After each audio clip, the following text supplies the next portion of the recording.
అసలే hat trick MLA, పైగా ఇప్పుడు ఆయన మంత్రి. అక్కడ గెలుపు ఎరగని వైఎస్ఆర్సీపీ పరిస్థితి పెనం మించి పొయ్యిలో పడ్డట్లయింది. నాయకత్వం లేక దిక్కులు చూస్తున్న విపక్ష పార్టీ ఉన్న ఒక్క లోకల్ నేతని కూడా సస్పెండ్ చేయడంతో పాలకులు కేడర్ పరేషాన్ అవుతోంది. అధిష్టానం ఈ నిర్ణయం తీసుకోవడానికి కారణం ఏంటి? మాజీ ఎమ్మెల్సీ మేకా శేషుబాబు సస్పెన్షన్ తర్వాత పర్యవసానం ఏంటి?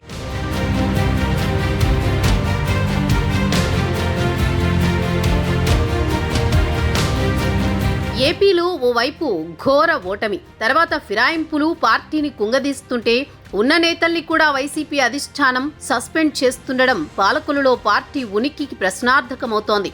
ఇప్పటికే లోకల్ నేతలను పక్కనబెట్టి పక్క నియోజకవర్గాల నేతలకు పార్టీ బాధ్యతలిస్తూ వస్తోంది వైసీపీ అధిష్టానం. ఇప్పుడు లోకల్ లీడర్ అయిన మాజీ ఎమ్మెల్సీ మేకా శేషుబాబును సస్పెండ్ చేసి పార్టీ మరో తప్పు చేసిందన్న చర్చ జరుగుతోంది.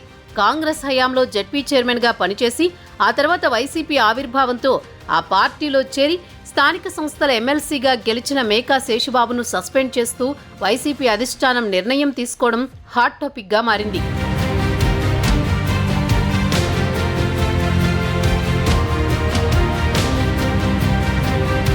బీసీ గౌడ సామాజిక వర్గానికి చెందిన మేకా శేషుబాబు 2014 ఎన్నికల్లో పాలకొల్లు వైసీపీ అభ్యర్థిగా పోటీ చేశారు. నిమ్మల రామానాయుడుపై 6,000 ఓట్ల తేడాతో ఓడిపోయారు. ఆ ఎన్నికల్లో మాజీ ఎమ్మెల్యే డాక్టర్ బాబ్జీ ఇండిపెండెంట్ గా పోటీ చేసి 38,000 ఓట్లు చీల్చడం వల్లే శేషుబాబు ఓడిపోయారని, త్రిముఖ పోరు లేకుంటే శేషుబాబు గెలిచేవారని అప్పట్లో గట్టిగానే చర్చ నడిచింది. 2019 ఎన్నికల్లో డాక్టర్ బాబ్జీకి వైసీపీ టికెట్ ఇవ్వడంతో గుండం నాగబాబు పార్టీకి గుడ్ బై చెప్పి జనసేన అభ్యర్థిగా బరిలో నిలిచారు. వైసీపీ వర్గపోరుతో త్రిముఖ పోటీలో నిమ్మల రెండోసారి ఘన విజయం సాధించారు. అయితే సీటు వచ్చినా రాకపోయినా పార్టీని అంటిపెట్టుకుని ఉన్న మేకా శేషుబాబు మొన్నటి ఎన్నికల్లోనైనా టికెట్ వస్తుందని ఆశిస్తే ఆయనకు భంగపాటే ఎదురైంది. పక్క నియోజకవర్గానికి చెందిన గుడాల గోపికి ఇన్ఛార్జి బాధ్యతలు ఇచ్చిన వైసీపీ శేషుబాబుకు చివరి నిమిషంలో టీటీడీ బోర్డు మెంబర్ పదవి ఇచ్చి ఆయన్ని బుజ్జగించే ప్రయత్నం చేసింది.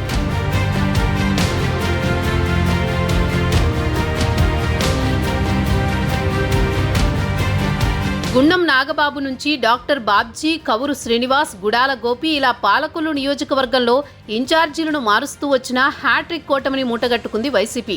కర్ణుడి చావుకి 1,00,000 కారణాలన్నట్లు వైసీపీ ఓటమికి ఎన్నో కారణాలున్నా ఎన్నికల్లో మేకా శేషుబాబు సహకరించలేదని, అందుకే ఓడిపోయామని పాలకొల్లు వైసీపీ నేతలు కొందరు అధిష్టానానికి ఫిర్యాదు చేశారు.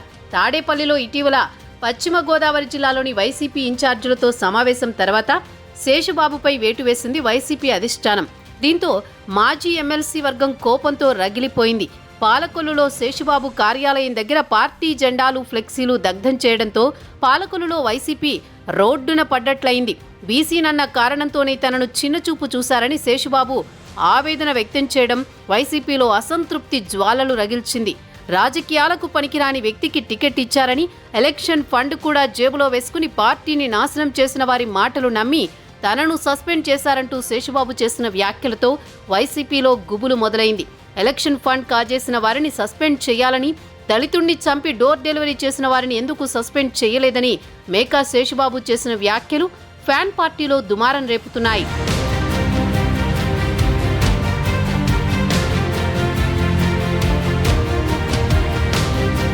రాష్ట్ర వ్యాప్తంగా బీసీలను ఏకం చేసి గుణపాఠం చెబుతామన్న వార్నింగ్తో వైసీపీపై వార్ డిక్లేర్ చేశారు మాజీ ఎమ్మెల్సీ శేషుబాబు. వైసీపీపై తిరుగుబాటు చేసిన శేషుబాబుకు జనసేన పార్టీ స్వాగతం పలికే అవకాశం ఉందని చర్చ జరుగుతోంది.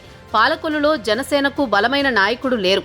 బీసీలలో మేకా శేషుబాబుకు గుర్తింపు ఉండడంతో నరసాపురం నేతలు కొందరు రాయబారం నడుపుతున్నట్టు ప్రచారం జరుగుతోంది. అయితే మంత్రి నిమ్మలకు కూటమి పక్షాల్లో మంచి పేరుండడంతో ఆయన సమ్మతి లేకుండా శేషుబాబు చేరిక జరగదన్న మాట కూడా వినిపిస్తోంది. త్వరలో తన అభిమానులు, అనుచరులతో భేటీ అవుతున్న మేకా శేషుబాబు జనసేనలో చేరే అంశంపై క్లారిటీ ఇస్తారా? నిండా మునిగిన వైసీపీపై ఆయన రివెంజ్ ఎలా ఉంటుందనేది మాత్రం పెరుమాళ్లకే ఎరుక.